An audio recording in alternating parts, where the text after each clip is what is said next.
మల్లారెడ్డి మేఘా కృష్ణారెడ్డికి K A Paul offer ఇచ్చారు. ఇన్నాళ్లు దోచుకున్నది ప్రజలకు పంచి తన పార్టీలో చేరాలని అన్నారు పాల్. అప్పుడు ఐటీ, సిబిఐ, ఈడీ ఎవరు కూడా టచ్ చేయరని అన్నారు.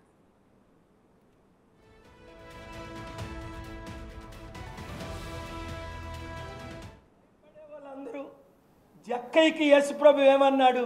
నువ్వు అవినీతిగా దోచుకున్నావు, 4 రెట్లు ఇచ్చేసాయి, నేను క్షమిస్తాను అన్నాడు.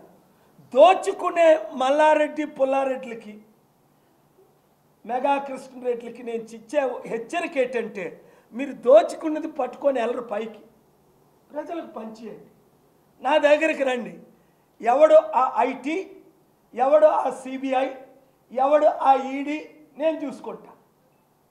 బాబు మోహన్ గారికి కాంటాక్ట్ చేసి మీరు జాయిన్ అవ్వండి, హరిప్రసాద్ గారికి కాంటాక్ట్ చేసి.